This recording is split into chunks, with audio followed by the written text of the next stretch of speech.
অনুশীলনী 13 এক নম্বৰটো দিছে যে তলত দিয়া ইংৰাজী সংখ্যাবোৰৰ ৰোমান সংখ্যাত লিখা।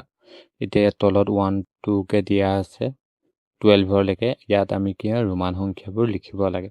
এতিয়া ইয়াত মই ৰোমান সংখ্যাবোৰ কোনবোৰ হয় লিখি দিম, চাই যাবা।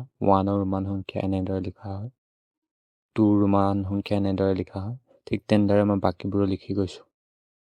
3 ৰোমান 4 এনেদৰে লিখা হয়, 5 এনেদৰে লিখা হয়, 6 এনেদৰে লিখা হয়।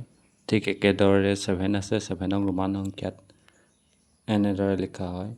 আৰু 8 কেনেদৰে লিখিম, 8 এনেদৰে লিখা হয়। ঠিক তেনেদৰে 9 আমি লিখিম ৰোমান সংখ্যাত এনেদৰে। তাৰপাছত আছে 10 আমি ৰোমান সংখ্যাত এনেকৈ x এটা দি লিখিব পাৰোঁ। 11 আমি লিখিব পাৰোঁ x এটা দি এনেকৈ 1 দিব পাৰোঁ। ঠিক তেনেদৰে 12 লিখিবলৈ হ'লে আমি x লিখি 1 দুবাৰ দিব পাৰোঁ, দুডাল চিন। এনেদৰে আমি সংখ্যাবোৰ ৰোমান সংখ্যাত লিখিব পাৰোঁ। 2 নম্বৰখিনি দিয়া আছে তলত দিয়া ঘড়ীবোৰ চাই সময় লিখা। এতিয়া ইয়াত কিমান বাজিছে এইটো ঘড়ীত আমি লিখিব লাগে। ঘড়ীৰ যিডাল কাঁটা দীঘল আৰু ক্ষীণ হয় সেইডাল হ'ল মিনিটৰ কাঁটা, আৰু যিডাল চুটি আৰু শকত হয় সেইডাল হ'ল ঘণ্টা কাঁটা। এতিয়া ঘণ্টা কাঁটাডাল 4টোত আছে আৰু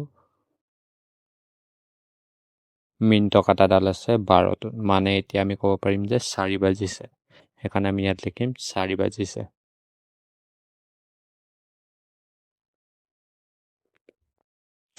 দুই নম্বৰ ঘড়ীটোত ঘণ্টা কাঁটাডাল আছে 8টোৰ ওচৰত আৰু মিনিটৰ কাঁটাডাল আছে 11টোৰ ওচৰত। এতিয়া আমি ইয়াত দেখিব পাইছোঁ যে এই ঘণ্টা কাঁটাডাল 8টো পোৱাগৈ নাই, মানে 8টো পাওঁ পাওঁ হৈছে কিন্তু 8টো পোৱাগৈ নাই, মানে 7 আৰু 8ৰ মাজত আছে ঘণ্টা কাঁটাডাল। মানে আমি ইয়াক 8 বাজিছে বুলি ধৰিব নোৱাৰোঁ, ইয়াক ধৰিব লাগিব 7 বাজিছে বুলি। 7 বাজি কিমান মিনিট গৈছে আমি কি কৰিম, হিচাপ কৰিম। 12ৰ পৰা 1লৈ ব্যৱধান আছে 5, মানে সকলোবোৰ ব্যৱধান 5 5কৈ আছে। ইফালে 5 10 15 20 25 30 35 40 45 50 55 হ'ব। যিহেতু ঘণ্টা কাঁটাডাল 8টোৰ ওচৰত পোৱাগৈ নাছিলে আৰু আমি মিনিট পালোঁ 55 মিনিট, তেতিয়াহ'লে 8টো পোৱাগৈ নাই যেতিয়া ঘণ্টা কাঁটাডাল, তেতিয়া বাজিব 7 বাজিব। 7 বাজি কিমান হ'ব, যিহেতু 11ত আছে 11টা 55 মিনিট পাইছোঁ। এতিয়া আমি এনেদৰে লিখিব পাৰিম যে 7 বাজি 55 মিনিট। 3 নম্বৰখিনি দিয়া আছে যে তলত দিয়া সময়বোৰ চাই ঘণ্টাৰ কাঁটা আৰু মিনিটৰ কাঁটা আঁকা। মানে আমি 7 বাজি 30 মিনিটটো প্ৰথম ঘড়ীত থকা 7 বাজি 30 মিনিটটো আমি কি হয় এই ঘড়ীটোত অংকন কৰিব লাগে। মানে 7 বাজি 30 মিনিটটো আমি ঘণ্টা কাঁটাডাল আৰু মিনিটৰ কাঁটাডাল বহুৱাব লাগে। যিহেতু 7 বাজি 30 মিনিট হৈছে, মানে ঘণ্টা কাঁটাডাল 7ৰ ওচৰত আছে, মানে 8টো পোৱাগৈ নাই, 7 আৰু 8ৰ মাজত থাকিব। মানে যিহেতু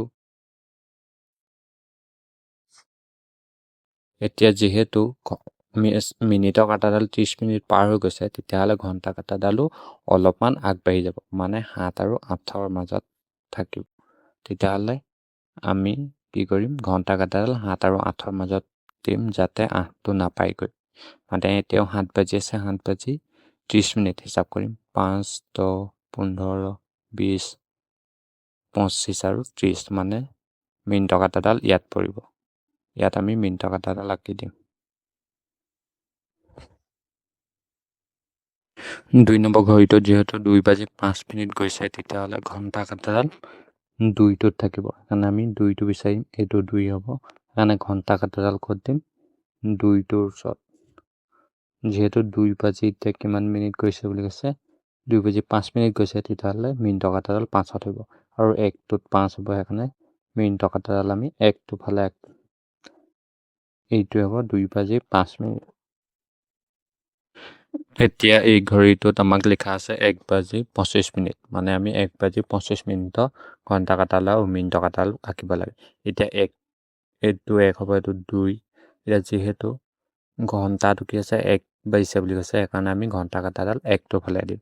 এতিয়া 1টো যিহেতু এইটো, সেইকাৰণে ঘণ্টা কাঁটাডাল আমি ইয়াত আঁকিম। মানে আমি অকণমান আগবঢ়াইও দিব পাৰোঁ 1 আৰু 2ৰ মাজত। এতিয়া মিনিট চালে এইটো 5, এইটো 10, 15, 20 আৰু এইটো হ'ব 25। এতিয়া এইটো 25ৰ ফালে মিনিটৰ কাটাডাল দিম। এতিয়া এইটোৱে হ'ব 1:25। এতিয়া আমি অংকন কৰিব লাগে 8:55। এতিয়া যিহেতু 8 বাজিছে আমি ঘণ্টাটো চাই ল'ব লাগিব। ইয়াত বাজে 9 আৰু ঘণ্টা কাটাডাল যদি ইয়াত বাজে তেতিয়াহ'লে 8 হ'ব। এতিয়া 8:55টো 8 আৰু 9ৰ মাজত আছে। এতিয়া ঘণ্টা কাটাডাল আমি 8 আৰু 9ৰ মাজত আঁকিম। যিহেতু 8:55 মানে 9 পোৱাগৈ নাই ঘণ্টা কাটাডাল। এতিয়া আমি মিনিটটো চাম। 55 মিনিট আছে। এইটো হ'ব 5, 10, 15, 20, 25, 30, 35, 40, 45, 50 আৰু এইটো হ'ব 55 মানে মিনিটৰ কাটাডাল ইয়ালৈ যাব। এইডাল হ'ব মিনিটৰ কাটাডাল। এইটোৱে হ'ব 8:55 ঘড়ী। পাছৰ ঘড়ীটোত 12 বজাতো দেখাব কৈছে। যিহেতু 12 বজাত ঘণ্টা কাটাডাল আৰু মিনিটৰ কাটাডাল দুইটা বাৰটো ফালে থাকে, সেইকাৰণে আমি ওপৰা ওপৰিকৈ আঁকিম। প্ৰথমতে আমি ঘণ্টা কাটাডাল আঁকি দিম 12টো ফালে আৰু মিনিটৰ কাটাডালো ক'ত বহিব? 12টোৰ ওপৰতে বহিব। মানে এনেদৰে আঁকিব লাগিব ঘণ্টা কাটাডাল আৰু মিনিটৰ কাটাডাল। এইটোৱে হ'ব 12 বাজি।